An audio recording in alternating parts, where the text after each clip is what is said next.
O Metrópolis de hoje tem a dança de Antônio Nóbrega. Olha a outra, rapaz!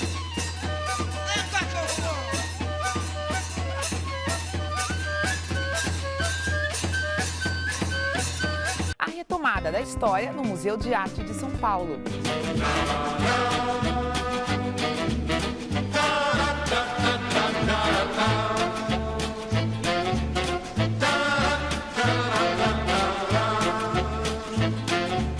As editoras que apostam no livro digital.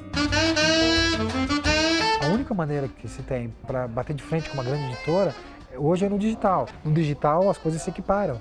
Uma editora pequena tem o mesmo poder de uma editora grande. Bem-vindos ao Metrópolis. Boa noite. O Museu de Arte de São Paulo, o nosso MASP, está recorrendo a seu acervo de mais de 7.000 peças para enfrentar a crise financeira. O lado bom é que esse acervo é valioso, tem muita qualidade. O foco das mostras em cartaz é a arte brasileira desde o século XVII. Elas redescobrem a expografia da arquiteta Lina Bobardi, no formato que ela havia idealizado nos tempos da abertura do museu.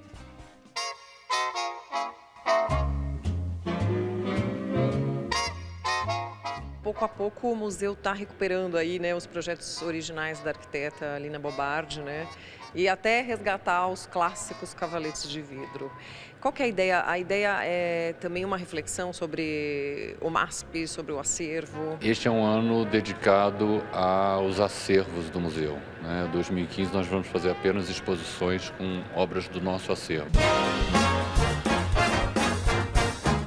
Agora nós temos essas duas mostras, que é a arte brasileira até 1900, na coleção do museu, e a arte brasileira no século XX. Então ela é um recorte desse acervo, assim, uma seleção de cerca de 85 obras, de 50 artistas aproximadamente. E também tem uma característica bastante especial na apresentação delas, além da expografia. Essa seleção de obras é apresentada juntamente com documentos do arquivo do museu, tanto arquivo documental quanto fotográfico, buscando documentos que pudessem contar um pouco da história daquela obra dentro da coleção do museu. Paralelamente a isso, nós temos um processo de redescobrimento também da arquitetura e do programa em geral, do programa de arquitetura mais geral do museu desenvolvido pela Lina Bobardi. Nesse processo de arqueologia, nós fomos para um momento anterior, uma certa pré-história do MASP na Avenida Paulista. Hoje nós temos um MASP mais próximo do programa original da arquitetura e da Lina Bobardi, tanto no primeiro andar quanto no subsolo, mas o segundo andar permanece ainda uma expografia mais tradicional que nós gostaríamos então de rever e onde nós retomaremos os cavaletes. Como você vê a importância desse resgate aí da expografia da Lina Bobardi? O resgate é importante como forma de revelar uma história do museu, que a gente só consegue ver em fotografias, em reproduções. É uma maneira de tornar real, uma maneira de expor obras do acervo no passado. E eu acho que principalmente o resgate de diversas expografias que a Lina elaborou para apresentar o acervo do museu se apresenta, na verdade, como um prelúdio para a retomada dos cavaletes, que serão exibidos, os cavaletes de vidro de Lina Bobardi serão exibidos no segundo semestre. É uma arquitetura muito mais transparente, permeável, e que a gente acredita que foi muito radical, inclusive, para a época, né? E que é muito importante voltar para isso e olhar outras maneiras de se apresentar a arte e, enfim, uma cultura material.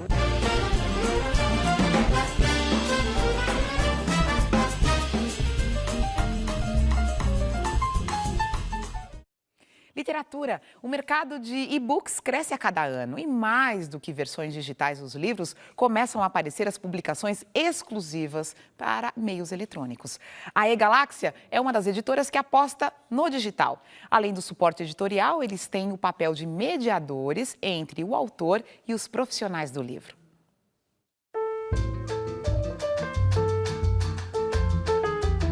De um lado estão os profissionais que se cadastram conosco, capistas, editores, revisores, e do outro lado está o autor que vem com o seu livro para ser editado. Entre eles tem a Galáxia, que faz essa mediação, dá o apoio para o autor, para o que ele deve contratar, o que é mais adequado para o livro dele, mas a decisão final é dele. Uma vez o livro pronto, a gente distribui para as principais lojas digitais do mundo. A única maneira que se tem para bater de frente com uma grande editora hoje é no digital, porque num projeto de... as grandes editoras conseguem distribuir bem os livros, estão com grandes distribuidoras. No digital as coisas se equiparam, né? Uma editora pequena tem o mesmo poder de uma editora grande. Até hoje, o que mais aconteceu por aí é transformar realmente livros que são impressos também em versões digitais. Qual é a vantagem de ter livros publicados especificamente para o digital? Você pode ter também um livro muito curto, um livro de 20 páginas, um único conto, que é uma coisa que no impresso seria inviável, ou uma grande coleção, como a gente lançou do Max Geringer, que são 7 livros de 500 páginas cada, sobre a Copa do Mundo, então que é um livro datado. Um bom exemplo foi um folhetim em 5 livros, escrito pelo Ricardo Lísias, e que, quando ele lançou o primeiro, teve uma repercussão muito grande nas redes sociais, no Facebook, no Twitter, e a gente resolveu usar essa repercussão para trazê-la para dentro da trama. Que entrou, que a gente comentou um trecho da coluna da Raquel Kozer. Então a gente começou a envolver a realidade dentro da trama ficcional, e isso num timing que não seria possível no impresso.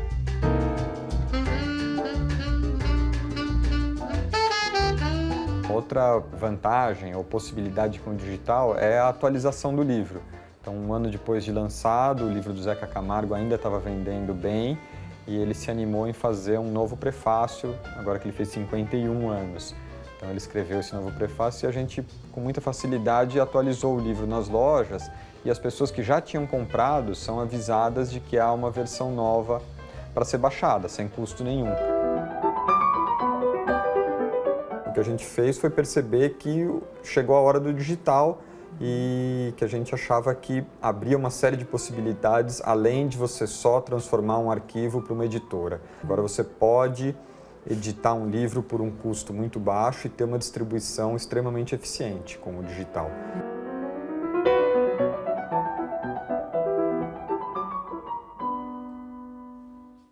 Daqui a pouco tem dança aqui no Metrópolis. O Antônio Nóbrega mostra em primeira mão um novo espetáculo que estreia nessa semana. E antes do intervalo, algumas exposições bacanas em cartaz aqui em São Paulo.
Cultura popular brasileira.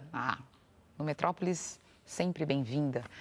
Estreia esta semana Pai, espetáculo da Companhia Antônio Nóbrega de Dança, dentro do Festival O Boticário na Dança. O novo trabalho tem no palco 7 bailarinos, além do Nóbrega, que é o nosso convidado de hoje. Mas a gente deu uma olhadinha no ensaio geral e mostra para você, com exclusividade, um trecho.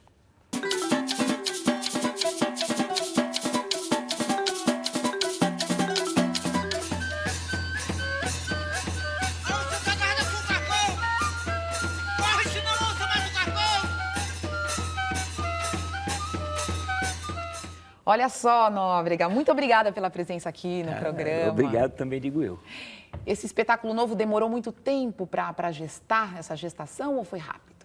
Olha, a gestação não foi rápida, não, foi rapidíssima. Foi rapidíssimo? Foi, eu acho que é o espetáculo meu de gestação mais ligeira. Né? Então, porque a ideia era antiga?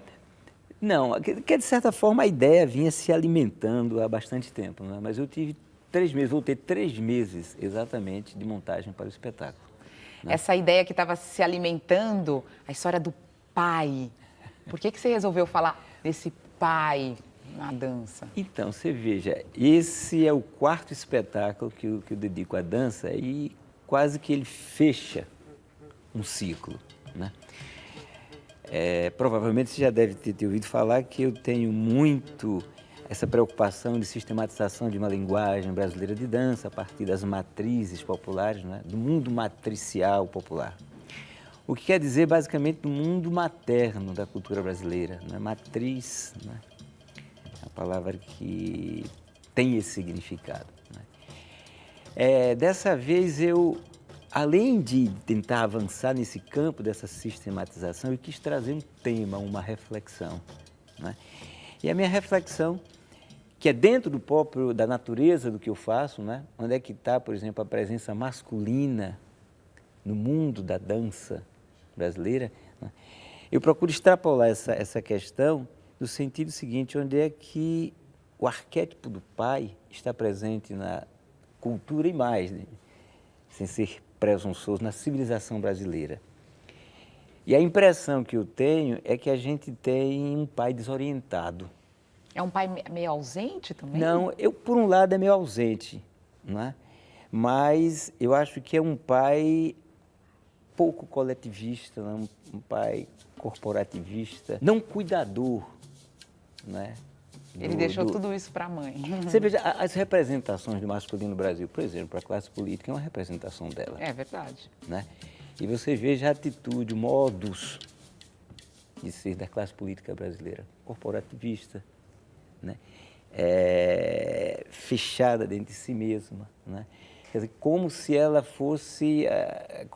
ainda herdasse uma postura que vem desde a capitania, desde a nossa capitania, desde os mitos fundadores do Brasil. Meio né? Onipotente, né? A gente Né? vê essa figura. Ou seja, não nos parece ainda que os seus interesses estejam voltados para a polis, para a cidade, né? O sentido maior da política.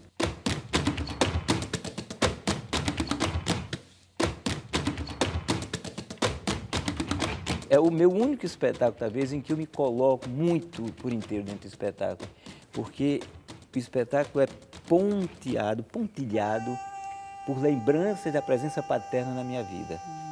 Né? Os meus pais, né? Os arquétipos do pai,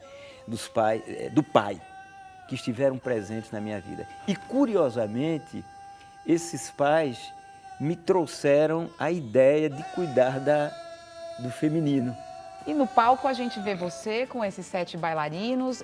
Os bailarinos também participaram da concepção da coreografia, né? Isso, eu tenho muita processo sorte. Coletivo, né? Eu tenho muita sorte de ter ao meu lado não só uma equipe que faz comigo a música, os figurinos, a iluminação, mas também os próprios bailarinos que me acompanham já numa trajetória bem razoável e que podem compor e que compuseram comigo as partituras coreográficas. Vamos terminar a entrevista aqui, nossos 30 segundinhos finais, um minuto final aqui, falando sobre o Brincante, que teve esse problema, especulação imobiliária em São Paulo, vai ter que mudar a sede, mas tem aí um financiamento coletivo que entrou em vigor, em cartaz, na semana passada. Vocês estão pedindo R$100 mil para reformar um espaço para ser a nova sede do Brincante. Isso, um espaçozinho, são 2 casinhas que adquirimos ao longo dos anos e que vamos transformar no futuro Brincante,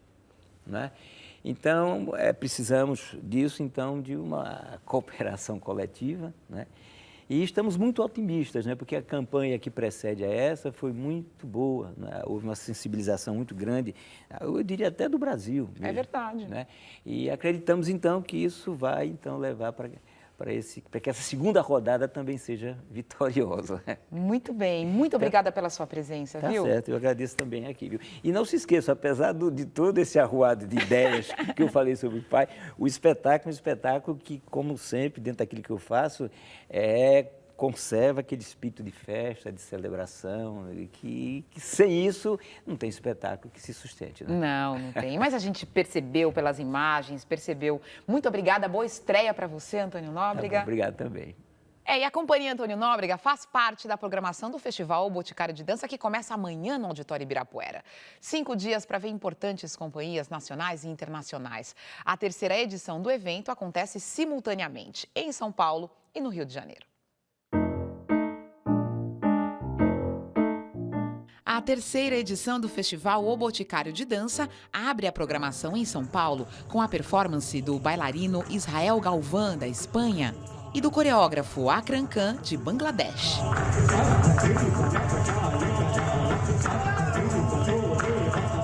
Além da Companhia de Dança Antônio Nóbrega, Raça Companhia de Dança e Balé da Cidade de São Paulo são os outros grupos nacionais que farão apresentações. Também participam desta edição a companhia sueca Cullberg Ballet e a britânica Michael Clarke Company.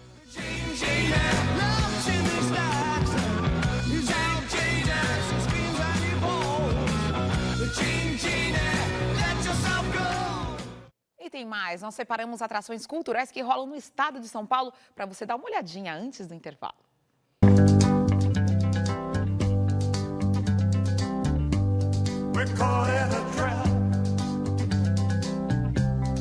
Can't walk out because I love you too much, baby.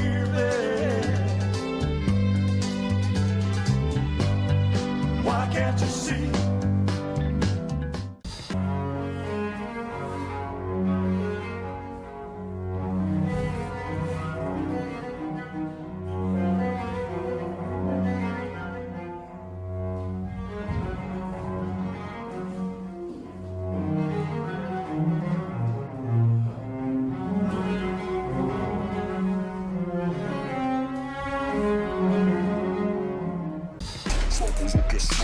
Somos o que somos, cores e valores. Conspiração funk internacional em Jamaica, Queens. Um Dom Sabin, função pra mim. Se Deus me fez assim, fechou neguinho. Eu trouxe do verdumes e ovelhas negras desde sempre. Acompanham-me na fase negra, bem era nós também sim. Na linha pontilhada vou indo. Se você mandou mensagem pra gente através do WhatsApp, muito obrigado. E se não recebeu a resposta, desculpe, tá? Não se preocupe, ela vai chegar. É que nos últimos dias a gente recebeu tantas mensagens, muitas mensagens, principalmente sobre o filme Vingadores, que está dominando as salas de exibição do país. Os fãs dos quadrinhos, claro, elogiam o arrasa-quarteirões do momento, mas também recebemos muitas críticas sobre a falta de espaço para outros filmes. Quer ver, ó? O Nilson, de Jundiaí, no interior de São Paulo, fez um apelo pela diversidade nos cinemas. É a mesma reclamação do Márcio Eduardo, de Campinas, e também do Rivandro, de Alagoa Nova, na Paraíba. Ele contou que foi passar o fim de semana em Recife, tentou ver o filme pernambucano A História da Eternidade, que acabou de entrar em cartaz, e já não encontrou esse filme nas salas da cidade.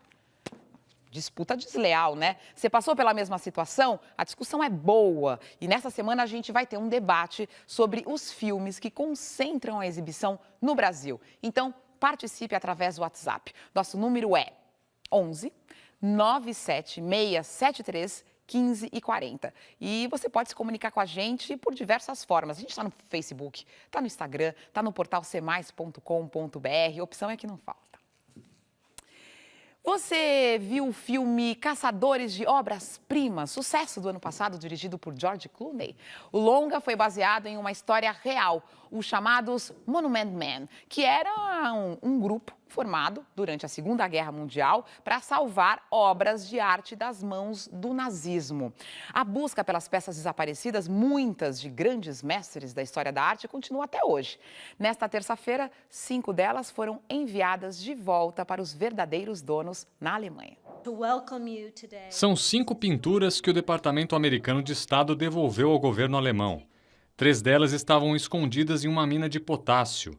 As outras 2 tinham sido confiscadas pelo exército norte-americano em um castelo em Frankfurt, na Alemanha. Histórias reais que foram mostradas no filme Caçadores de Obras-Primas. Monuments, man. I'm to put a team together and do our best to protect buildings, bridges, and art before the Nazis destroy everything. How many men? 6.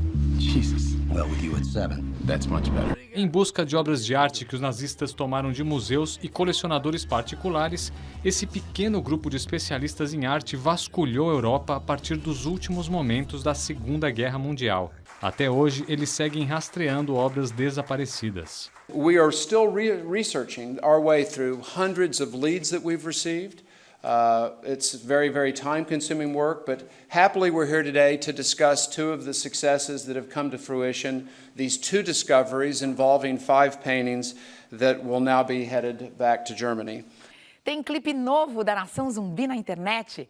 Um Sonho revela a história de amor entre Luiz e Tainá, filha de Chico Sainz, e Ramon Lira, filho de Jorge do Peixe e atual vocalista da banda. Os protagonistas se afastaram na infância depois da morte de Chico em 1997 e se reencontraram pelas redes sociais. Gostou da história? Então é isso aí. Fique com Nação Zumbi. E o Metrópole está de volta amanhã. A gente espera todo mundo às 11 da noite. Um beijo.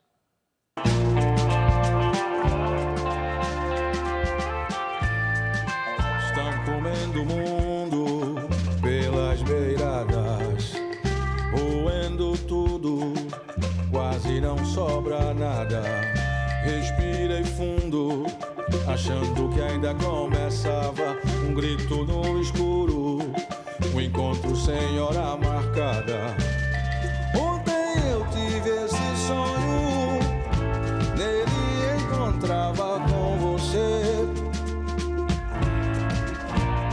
Não sei se sonhava o meu sonho ou se o sonho que eu sonhava era seu. Um sonho dentro de um sonho, eu ainda nem sei se acordei. Desse sonho quero imagem e som pra saber o que foi que aconteceu.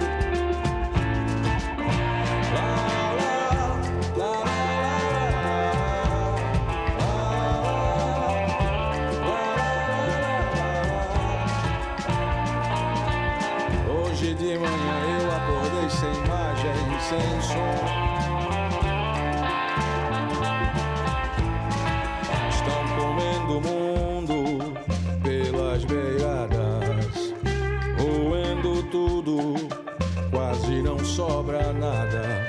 Respirei fundo, achando que ainda começava um grito no escuro, um encontro sem hora marcada. Ontem eu tive esse sonho, nele encontrava com você. Não sei se sonhava o meu sonho ou se o sonho que eu sonhava era seu. Um sonho dentro de um sonho, eu ainda nem sei se acordei. Desse sonho quero imagem e som pra saber o que foi que aconteceu.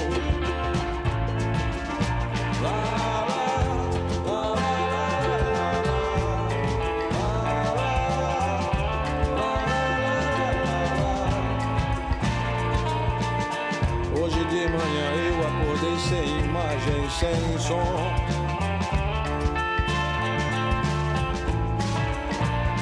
Um sonho dentro de um sonho, e eu ainda nem sei se acordei. Desse sonho quero imagem e som saber o que foi que aconteceu. Ontem eu tive esse sonho, nele encontrava com você. Não sei se sonhava o meu sonho ou se o sonho que eu sonho